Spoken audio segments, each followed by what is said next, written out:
nas tuas mãos. Te pedimos isso pela intercessão de Nossa Senhora. Ave Maria, cheia de graça, o Senhor é convosco. Bendita sois vós entre as mulheres, e bendito é o fruto do vosso ventre, Jesus. Santa Maria, Mãe de Deus, rogai por nós, pecadores, agora e na hora de nossa morte. Amém. Sentado, procure aí na sua Bíblia o livro do profeta Ezequiel, capítulo 34. E enquanto a gente rezava, louvava a Deus, adorava ao Senhor,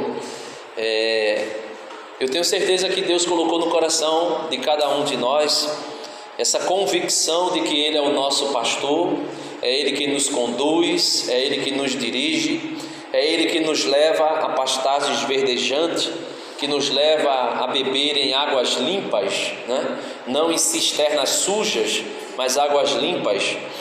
E é Ele quem coloca no nosso coração a certeza de que nós não devemos ter medo. Não devemos ter medo do novo de Deus, daquilo que Deus preparou para nós, daquilo que Deus tem preparado para cada um de nós. Às vezes a gente fica, como Ana rezava, às vezes a gente fica como uma ovelha se sentindo perdida, e às vezes até perdida, às vezes a gente se sente até abandonada, escanteada, mas na verdade o Senhor nunca nos abandona. O Senhor está sempre ao nosso lado, ao nosso derredor, e cuida de nós. Jesus vai dizer que Ele é o bom pastor, e Ele deu a vida pelas suas ovelhas. E aqui nós somos ovelhas de Deus. Nós somos ovelhas do bom pastor. Do bom, porque existem os maus pastores, mas nós somos ovelhas do bom pastor. Coloque a mão no seu coração e diga para você mesmo: eu sou ovelha do bom pastor. Não sou ovelha dos maus pastores. Por isso eu te louvo, Senhor, porque eu sou ovelha do bom pastor, do único pastor que verdadeiramente é bom. Vai me buscar onde eu estiver perdido. Amém.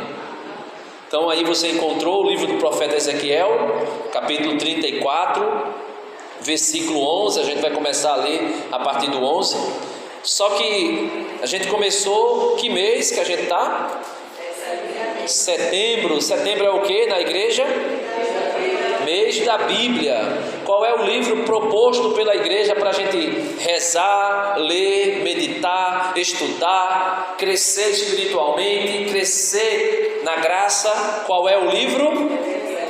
Ezequiel. O livro do profeta Ezequiel é o livro que a igreja nos propõe esse mês para a meditação. E é uma graça, porque é a igreja particular, a igreja do Brasil, que propõe isso para os seus filhos. Então, você é convidado ou intimado a ler durante esse mês o livro do profeta Ezequiel. E quem foi o profeta Ezequiel? Eu peguei aqui um pequeno resumo da vida do profeta Ezequiel. O profeta Ezequiel era filho de Buzi, olha o nome do pai dele, e sacerdote de Jerusalém. Então, Ezequiel, antes de ser profeta, era sacerdote em Jerusalém. Foi levado para o exílio na Babilônia por volta do ano 597 antes de Cristo. 597. Antes de Cristo, os anos eram contados em ordem decrescente. Então ele foi 597 antes de Cristo, ele existia, o profeta Ezequiel. E nesse período ele foi levado para o exílio da Babilônia, Foi levado junto com uma pequena leva, uma parte do povo para a Babilônia. e exerceu sua atividade profética junto aos aliados por volta de 593 a 571, veja, 593, 571, é ordem decrescente, até chegar ao ano 0, onde Jesus nasce, e depois começa ano 1, primeiro aninho da vida de Jesus, ano 2, 3 e assim sucessivamente.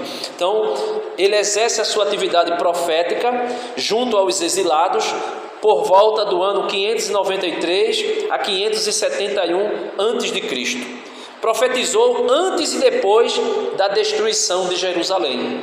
Então, o primeiro momento em que Jerusalém foi destruída, por volta do ano 586, nesse período antes da destruição e depois da destruição, ele profetiza no meio do povo. O interessante é que por volta de 593 a.C., Ezequiel recebe o chamado de Deus a ser profeta, sentinela da casa de Israel. É avisado que encontrará dificuldade e resistência à sua pregação, pois a casa de Israel tem cabeça dura e coração de pedra. Hoje a gente ainda vive no meio de um povo de coração duro e cabeça dura e coração de pedra. É por isso que no livro do profeta Ezequiel vai dizer: eis que eu arrancarei do vosso peito o coração de pedra e colocarei um coração de carne, dócil ao meu espírito, para que vocês possam observar a minha lei. Então, ele vai profetizar no meio de um povo de cabeça dura e coração de pedra. Nós, muitas vezes, somos assim, cabeça dura, coração de pedra. Deus fala, o bom pastor, Jesus, o bom pastor, fala através dos formadores e muitas vezes a gente não entende, muitas vezes a gente não compreende. Por quê? Porque a gente ainda está com a cabeça dura e o coração de pedra. O salmista Davi diz assim: criai em mim, Senhor, um coração que seja puro, dai-me de novo um espírito decidido. Para quê? Para ouvir a tua palavra, para viver a tua palavra, para ensinar a tua palavra. Então, Ezequiel profetiza para um povo de cabeça dura e coração de pedra. Ezequiel é uma pessoa aberta a mudanças. De sacerdote passa a ser profeta. Da atuação no meio da elite do templo, passa a atuar junto aos deportados. Do Deus da instituição do templo, reconhece o Deus dos deportados. Ele sabe conciliar a missão profética e o espírito sacerdotal. Além disso, rompe com a ideia de que Deus esteja ligado somente ao santuário, somente ao templo. Então Deus está para além do templo. São Pedro, no primeiro discurso dele em Atos dos Apóstolos, vai dizer assim: Deus não habita em templo construído por mãos humanas. Só que ao mesmo tempo Jesus vai dizer assim: o zelo pela casa do meu pai devora o meu coração. A casa é o quê? Habitação. Então Deus, ele não está limitado ao templo, mas isso não significa dizer que ele não habite o templo. Ele habita o templo, mas ele está para além. Aquela mulher no poço de Jacó disse assim: Senhor, onde é que nós devemos adorar? Os nossos antepassados dizem que a gente deve adorar no monte. Muitos agora estão dizendo que a gente deve adorar no templo. Mas Jesus diz: chegou o tempo em que vocês não precisam adorar nem no monte e nem no templo, porque meu Pai procura adoradores que o adorem em espírito e em verdade. Então, onde nós estivermos, como Jesus disse, tu queres adorar, tu queres orar, entra no teu quarto, fecha a porta e ora ao teu Pai que está em segredo. E o teu Pai que está em segredo e vê tudo que está em segredo, te responderá. Então, nós não podemos limitar o poder de Deus, nós não podemos limitar o Senhor. Temos aqui Jesus sacramentado, sim, mas Ele não está limitado a esse sacrário. Ele vai além de todos os sacrários. Ele está em todos os sacrários, mas vai além de todos os sacrários, porque Ele habita em mim, Ele habita em ti. Aqui está a presença real substancial de Cristo, em corpo, alma e divindade, mas ele vai além das limitações. É como na cruz, olhava-se para Jesus na cruz, via-se apenas um homem, mas ele vai além daquilo ali, aquela aparência. A gente olha para Jesus na hóstia, né? Ele desejou estar conosco de uma maneira tão pura, tão singela, né? Tão frágil, né? Mas ele está ainda para além de tudo isso. Ele alcança pessoas. Essa semana eu estava revendo um vídeo de um testemunho de um jovem que morava numa tribo em um país da África, não lembro agora qual o país. Ele morava numa tribo, nunca ouviu falar de Jesus, aquela tribo isolada ainda, não tinha muita comunicação com o mundo externo, não tinha ouvido falar de Jesus ainda, acreditava apenas nos deuses que os antepassados dele tinham ensinado para ele, e de repente ele teve uma visão de Jesus e ficou louco querendo conhecer esse Jesus que falou com ele. E ele foi atrás e se converteu. Disse: agora o meu Deus é Jesus. E eu fiquei pensando, eu disse: meu Deus, a gente limita o poder de Deus, a gente limita a ação do Espírito Santo, quando na verdade Deus tem tudo sob controle, tudo debaixo dos seus olhos. Então nós devemos, como o profeta Ezequiel, não limitar Deus. Ele está no templo, mas ele também está além do templo. E é por isso que nós saímos em missão, né? Nós saímos, lembra semana passada, eu acredito, né? Semana retrasada, a missão do leigo está em todos os lugares para levar Jesus, né? Amém? Então pega aí o profeta Ezequiel, capítulo 34. E lembrando, o profeta Ezequiel é um livro do Antigo Testamento, é chamado profeta maior, porque ele é maior do que Baruque, por exemplo, Abacuque, Amós, não, porque o seu livro, né, a extensão do livro é maior, né? Não é porque ele era maior do que o outro, né? Então, capítulo 34, versículo 11, vai dizer assim, do 11 ao 22: pois eis o que diz o Senhor Javé: vou tomar eu próprio o cuidado com minhas ovelhas, velarei sobre elas. Como o pastor se inquieta por causa de seu rebanho, quando se acha no meio de suas ovelhas. Vamos voltar.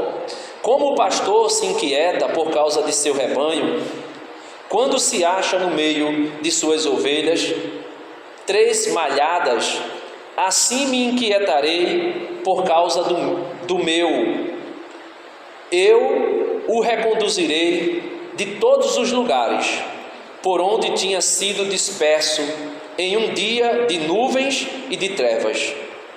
Eu as recolherei dentre os povos e as reunirei de diversos países para reconduzi-las ao seu próprio solo e fazê-las pastar nos montes de Israel, nos vales e nos lugares habitados da região. Eu as apacentarei em boas pastagens, elas serão lavadas e gordas, campos sobre as montanhas, ou melhor, elas serão levadas a gordos campos sobre as montanhas de Israel. Elas repousarão sobre as verdes relvas, terão sobre os montes de Israel abundantes pastagens. Sou eu que apacentarei minhas ovelhas, sou eu que as farei repousar, oráculo do Senhor Javé. As ovelhas perdidas eu a procurarei, as desgarradas eu as reconduzirei, as feridas eu a curarei, as doentes eu a restabelecerei, e velarei sobre a que estiver gorda e vigorosa. Irei apresentá-las todas com justiça. Irei apacentá-las todas com justiça. Quanto a vós, minhas ovelhas, eis o que diz o Senhor Javé: vou julgar entre ovelha e ovelha, vou julgar os carneiros e os bodes. Não vos bastava pastorear em uma excelente pastagem, para que calques ainda aos pés o resto do parto. Não vos bastava beber as águas límpidas, para que calqueis ainda o resto com os pés. E minhas ovelhas devem comer o que pisastes, e beber o que sujastes. Pois bem, eis o que diz o Senhor Javé: vou julgar entre ovelha gorda e magra, porque tendes batido o franco ou a espádua, e ferido com vossos chifres todas as ovelhas fracas, até lançá-las fora. Eu irei em socorro de minhas ovelhas, para poupá-las de serem atiradas à pilhagem, e julgarei entre ovelha e ovelha. Amém. Palavra do Senhor. Então, o Senhor, Ele vem falar aqui de como Ele vai cuidar das suas ovelhas, de como Ele cuida de nós, né? De como Ele tem cuidado de nós. Eu queria que você pudesse pensar, você que já caminha conosco na comunidade, você que faz parte do grupo de oração, quantas vezes o Senhor te levou para se alimentar em pastagens verdes? Quantas vezes o Senhor te levou para beber em águas limpas? Quantas vezes? Vai pensando aí, inúmeras vezes que você estava com fome. E aqui eu falo de fome espiritual. Em quantas vezes você esteve com sede? O profeta Amós, acho que é Amós, ele vai dizer que chegará um tempo em que o Senhor enviará uma fome sobre a terra e uma sede. Mas não é fome de pão e nem sede de água. É fome e sede de Deus. Quantas vezes você estava faminta de Deus, querendo Deus, e de repente você encontrou pastagem, e pastagem verde, pastagem que não estava contaminada, pastagem que você poderia comer tranquilamente? Quantas vezes você com sede não encontrou, graças a alguém que te conduziu, que te chamou, que te buscou, e você encontrou água doce, limpa, e pôde beber dela com segurança? Quantas vezes? Agora, só que Jesus está dizendo aqui, por meio do profeta Ezequiel, ele está dizendo que ele vai fazer um julgamento entre ovelhas e ovelhas. Por quê? Porque tem ovelha que está gorda, porque se alimentou muito, porque bebeu muito, mas só que esqueceu da ovelha mais fraca, da ovelha mais magra, que ainda não se alimentou o suficiente, e ela se alimentou e pisou na pastagem. Tem um ditado popular que diz assim: cuspiu no prato que comeu. Já ouviu esse ditado? Quando alguém vai lá, come, fica farto e depois cospe no prato que comeu. De repente você pode fazer isso, nós podemos fazer isso. Então o Senhor disse que existe uma ovelha que está gorda, que se alimentou, mas não se preocupou com a ovelha que está mais magra, que ainda não se alimentou o suficiente. E ela pisa na pastagem, calca aos pés a pastagem. Existe aquela ovelha que bebeu, ficou satisfeita, né?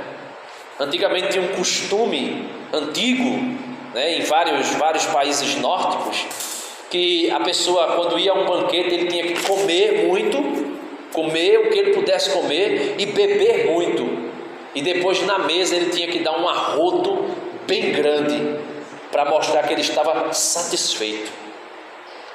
Então tem aquela ovelha que comeu muito, bebeu muito, estava satisfeita, pisou na pastagem e pisou na água, a ponto da água ficar bardeada.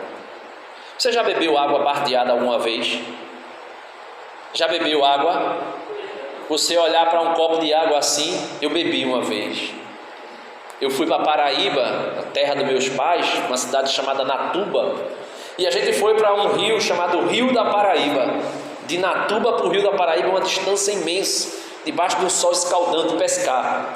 E ali, morrendo de sede, a gente chegou numa casa assim, uma casa bem humilde, né? Bem pobrezinha, casa de taipa, e pedimos água. E aquela mulher veio com uns copinhos, né, de vidro. Aí quando eu olhei, eu digo: eita, suco de laranja. Que maravilha, né? Aí peguei, fui com tudo. Isso eu era garoto ainda, né? Meus 15, 16 anos, 17 por aí. Então, peguei aquele copo d'água e tomei. Menino, quando eu fui tomar, gosto de barro. Aquele gosto de barro na água. E ainda estava barrenta. Aí quando eu bebi, eu senti aquele gosto. Aí eu disse: misericórdia, né? Assim, do meu jeito. Na época não caminhava ainda. Eu disse: meu Deus. Aí eu disse: manhã, a água está com gosto de barro, manhã. Cala a sua boca. Se você não quiser beber, não beba. E eu estou me lembrando aqui. Muitas vezes as ovelhas gordas que estão aí comandando o Brasil e o mundo bebe água Indaiá, né? Santa Joana e outras aí melhor, e às vezes até água com gás, mas sobra para o povo a água bardeada, contaminada.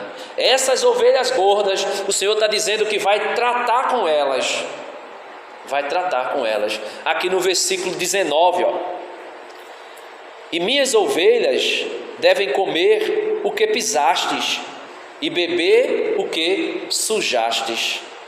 Pois bem, eis o que diz o Senhor Javé: vou julgar entre ovelha gorda e magra. Vou julgar entre ovelha gorda e magra. Pode ter certeza, meu irmão, pode ter certeza, minha irmã, um dia o justo juiz se assentará no seu trono e julgará todos. Vai julgar as ovelhas gordas e as ovelhas magras. Continua aí no versículo 20: pois bem, eis o que diz o Senhor Javé: vou julgar entre a ovelha gorda e magra, porque tendes batido o franco ou a espádua, e ferido com vossos chifres todas as ovelhas fracas, até lançá-las fora. Eu irei em socorro de minhas ovelhas, para poupá-las de serem atiradas à pilhagem, e julgarei entre ovelha e ovelha. A igreja está lendo agora, né? Foi a semana passada, ali o discurso escatológico de Jesus, quando ele falou sobre as 10 virgens, e depois ele falou sobre a parábola dos talentos, e um pouco mais à frente ele vai falar sobre o julgamento, que o Filho do Homem, como um pastor, se assentará no seu trono para julgar. E ele vai dizer para as ovelhas, né, ele diz assim: e ele vai separar, como um pastor separa as ovelhas do bode, ele vai separar o justo do ímpio. E ele vai dizer assim: vinde bendito de meu Pai, e desfruta do reino que meu Pai preparou para vós, porque eu tive fome e me deste de comer, eu tive sede e me deste de beber, eu era nu e me vestistes, eu estava doente e foste me visitar, eu estava na cadeia e me visitastes, e assim sucessivamente. E depois ele vai dizer: apartai-vos daqui, malditos de meu Pai, porque eu estive com fome, com sede, nu, preso, doente, era peregrino, estrangeiro, e tu não me acolheste. E aqui ele está dizendo que fará justiça e julgará entre ovelha e ovelha, entre bode e ovelhas. E veja que tinham as ovelhas aqui gordas, mas perversas, viu? Pisava no pasto para que a outra não pudesse comer, pisava na água para bardear a água para que a outra não pudesse comer, furava com chifre e jogava para a pilhagem para não poder comer. Acho que está na hora da gente pensar: será que eu sou ovelha gorda ou eu sou ovelha magra? Se eu sou ovelha gorda, eu estou comendo, mas eu estou deixando o outro também comer, se alimentar? Ou eu estou comendo e estou pisando no pasto? Eu estou bebendo, estou deixando a água, né? Porque você vê quando o animal vai beber, ele desce bem sutil no riacho, para não bardear a água, para ele não beber água bardeada. Então quer dizer que depois que eu bebo, eu vou bardear a água para o outro que vem? Não pode. Então nós precisamos pensar: eu sou ovelha gorda ou ovelha magra? Se eu sou a gorda, eu estou fazendo tudo isso? Eu estou dando chifrada nas pessoas para afastar as pessoas? No grupo de oração, eu acolho, eu aviso as pessoas que tem pastagem, que tem água boa, potável, que a gente pode beber, feito Jesus disse: se vocês beberem da água que eu vos der, vocês não voltarão a ter sede nunca mais. Não voltarão a ter sede nunca mais. Será que eu estou dizendo para as pessoas que aqui existe uma fonte onde a gente pode beber água e não voltar a ter sede? Ou eu estou dando chifrada nas pessoas e expulsando as pessoas? Isso aqui vale para a gente da comunidade, para os irmãos que estão chegando. O que é que eu estou fazendo? O Senhor diz que as ovelhas prestarão contas, porque Ele vai julgar uma e outra. Ninguém passará despercebido, né? E concluindo no versículo 22, ele diz assim: eu irei em socorro de minhas ovelhas, para poupá-las de serem atiradas à pilagem, e julgarei entre ovelha e ovelha. O Senhor vem ao nosso socorro. Quando a gente está sozinho em casa, né, irmã? Quando a gente está sozinho em casa, a gente até se sente só, mas a gente não está só. O santo de devoção, antes mesmo de Ana mandar a gente pegar no braço dele, ele já tem pegado no nosso braço há muito tempo, porque eles são nossos amigos. O objetivo deles é cuidar de nós. Nosso anjo da guarda segura na nossa mão, para que a gente não tropece em nenhuma pedra. O diabo disse a gente: olha, lança-te daqui, porque ele dará ordem aos seus anjos para que teus pés não tropecem. Jesus diz: não tentarás o Senhor teu Deus. Por que Satanás disse isso? Porque o Salmo 90 dizia que o nosso anjo, ele cuidará de nós, ele nos guardará. E quando Ana disse assim: pega aí no braço do seu santo de devoção. O meu santo de devoção, desde quando eu comecei na igreja, é São Francisco de Assis. Aí falava-se da alegria, aí veio a verdadeira alegria. E eu li uma biografia de São Francisco, e numa biografia São Francisco dizia assim para os seus frades, né? Aonde está a verdadeira alegria? Aí um dizia uma coisa, outro dizia outra. Aí ele: não está, a verdadeira alegria não está aí. Um dizia assim: em fazer uma pregação e converter muitas pessoas. Aí o outro chegava e dizia: não, fazer uma grande missão e ser bem sucedido, né? Dar comida aos pobres, fazer isso, fazer aquilo. Que eles eram frades franciscanos. O objetivo deles era anunciar o evangelho e ajudar o pobre. Eles viviam como pobre. A regra deles, né, de vida é uma regra de pobreza. Então eles pensavam sempre nisso, de evangelizar. Aí teve um que disse assim: seria fazer muitos milagres e converter muitas pessoas para nosso Senhor. Aí São Francisco disse: não, em nada disso consiste a verdadeira alegria. Ainda que nós fizéssemos uma pregação para converter o mundo inteiro, ele diz: nisso aí ainda não estaria a verdadeira alegria. E quando Ana disse: segura o braço, quando eu peguei no braço dele, eu me lembrei disso. Eu disse: Jesus, me ajuda. Porque São Francisco disse assim: a verdadeira alegria está, meus irmãos. Ele dizia para Frei Junípero, né? Eu me lembro de Frei Junípero, que era o mais espivetado, né? Aí ele dizia assim: Junípero, a verdadeira alegria está em irmos daqui para o convento, sermos atacados por ladrões, sermos roubados, espancados, machucados, feridos, ficarmos quase mortos, depois conseguimos chegar com muita dificuldade no convento, no frio, porque eles levaram nosso hábito, nosso manto, chegarmos com frio, e quando batermos na porta do convento, O irmão que está no convento dizer assim, nos confundir com ladrões e dizer são ladrões que estão querendo nos roubar e fechar a porta na nossa cara. E mesmo assim ele dizia: não xingarmos ninguém, não blasfemarmos contra ninguém, não desejarmos o mal de ninguém e nos alegrarmos porque sofremos tudo isso por causa do Senhor. E eu fiquei pensando, disse: meu Deus, eu estou longe de encontrar essa verdadeira alegria. Porque às vezes a pessoa toca no calo da gente, a gente já quer fazer e acontecer. Tem gente que diz: olha, se eu rodar a baiana ninguém me segura. Eu dou um boi para não entrar numa briga, mas quando eu entro eu dou uma boiada para não sair dela. E eu fiquei pensando, eu disse: meu Deus, como eu estou longe da verdadeira alegria.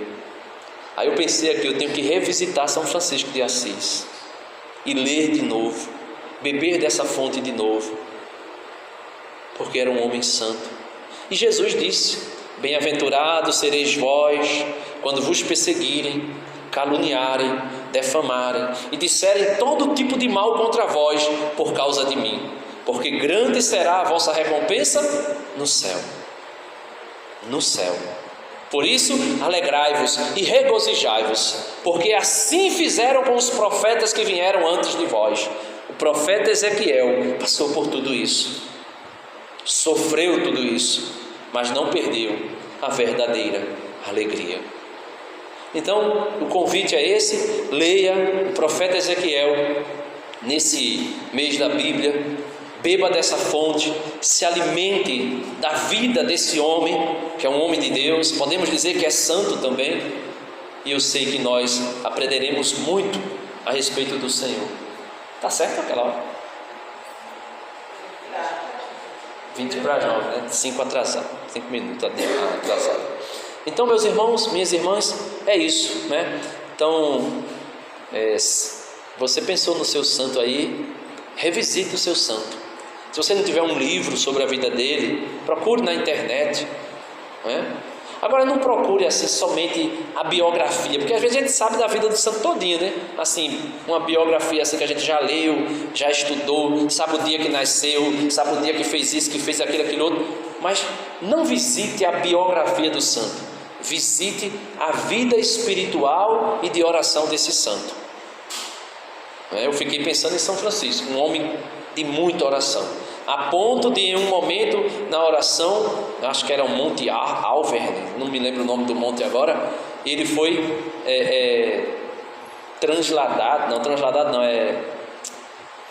estigmatizado, né? Com os estigmas de Cristo, né? As marcas, né? Dos pregos na mão, a ferida mesmo, as chagas nas mãos, nos pés e no peito. E foi um serafim que apareceu para ele e o estigmatizou.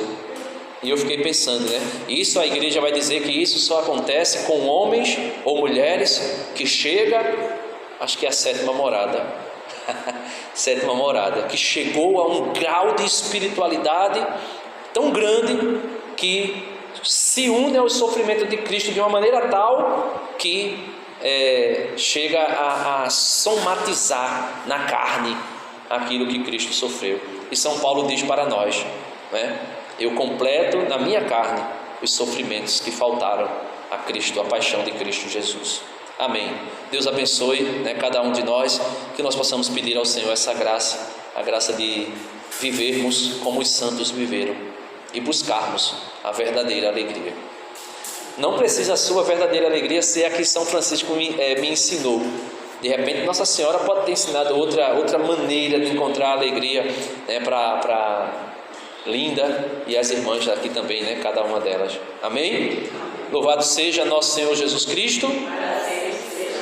Ave Maria, cheia de graça, o Senhor é convosco. Bendita sois vós entre as mulheres e bendito